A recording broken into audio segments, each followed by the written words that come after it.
What if I told you that the man who laid the blueprint for Catholic medieval Europe did so by wading through blood?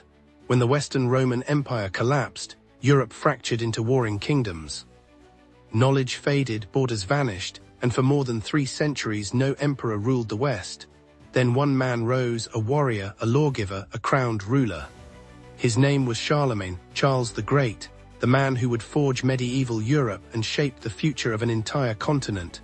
Charlemagne, king of the Franks and Lombards and later emperor of the Romans, rebuilt imperial authority in Western Europe after Rome's fall. He laid the foundations of modern France, Germany, and much of Europe. His family already had strong ties to the papacy. His father, Pepin the Short, defended the Pope from Lombard invasion, and in return was blessed as king. This alliance would define Europe's future. Born around 742 CE, Charlemagne grew up in a warrior society trained for rule, war, and governance. When Pepin died in 768, the Frankish kingdom was divided between Charlemagne and his brother Carloman. The partnership was tense. Charlemagne wanted full control. When Carloman died suddenly in 771, Charlemagne became sole ruler. Within years, his ambition would reshape Europe. 8th century Europe was a fractured land of petty kings, pagan tribes, and fading Roman order. To the south, the church struggled to survive. To the west, Islamic powers ruled Spain. To the east, pagan peoples resisted Christianity. Unity was desperately needed, but it would come at a terrible cost. Charlemagne's first major campaign targeted the Lombards. In 773, he crossed the Alps, besieged Pavia, and conquered their kingdom. He crowned himself king of the Lombards, earning papal support and expanding his power. Each victory brought land, tribute, and authority. Then came Saxony, his darkest chapter. The Saxon Wars lasted 32 years, from 772 to 804. The Saxons were pagan and fiercely independent. Charlemagne sought not only their land but their conversion. He launched campaign after campaign, burning villages and destroying crops. The Saxons resisted just as violently. In 782, after a Saxon revolt killed Frankish nobles, Charlemagne ordered the execution of 4,500 prisoners at Verdun in a single day. Even his contemporaries were horrified. He issued harsh laws. Refusal of baptism meant death. Pagan practices were punishable by execution. Faith by force became policy. Yet even as he ruled through terror, Charlemagne built something new. He created administrators to govern his territories, standardized laws and currency, and built infrastructure. Conquest meant nothing without control, and Charlemagne mastered both.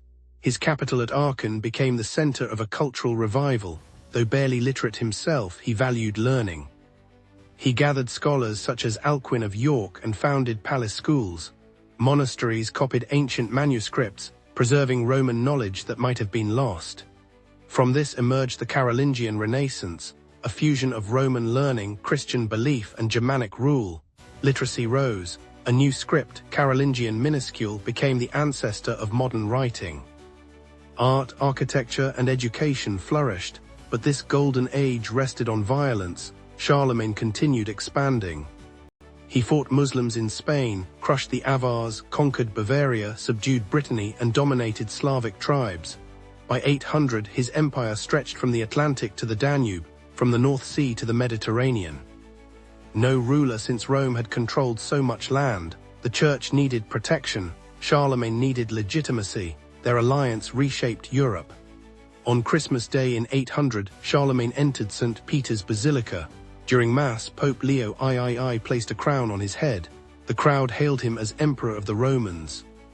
The Western Roman Empire was reborn in Christian Germanic form. The Pope became kingmaker.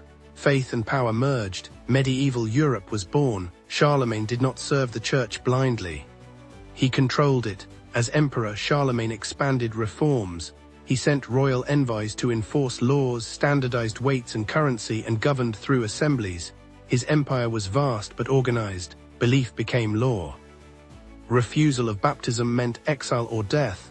Nowhere was this clearer than in Saxony. New laws imposed death for pagan worship. Rebellions continued despite mass deportations and executions. One leader, Widukind, resisted for years before submitting in 785, yet unrest never fully ended. Obedience came through fear. Charlemagne controlled the church as much as he served it.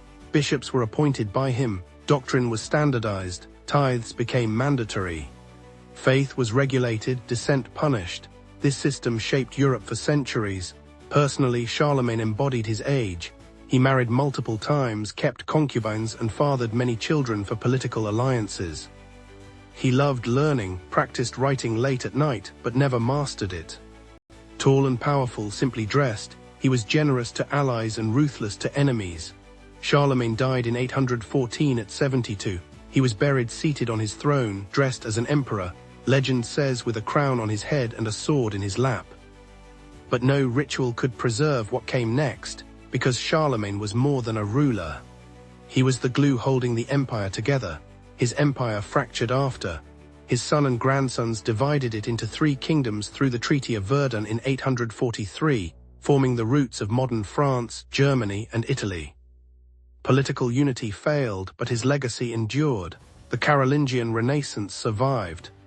His systems of governance, education, and church-state alliance shaped Europe for centuries. The idea of a unified Christian Europe influenced everything from crusades to modern politics. The Holy Roman Empire lasted until 1806.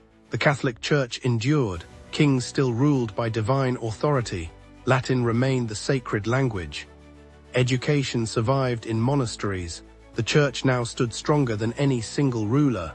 Charlemagne's greatest creation outlived his empire. The truth is uncomfortable.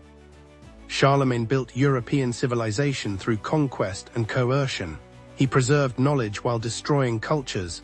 He built schools while burning villages. Creator and destroyer, visionary and tyrant, so was he great or brutal, perhaps both. Charlemagne is remembered as the father of Europe not for kindness or justice, but because the world he forged still defines Europe today, its borders, faith, kings and power all shaped in his shadow.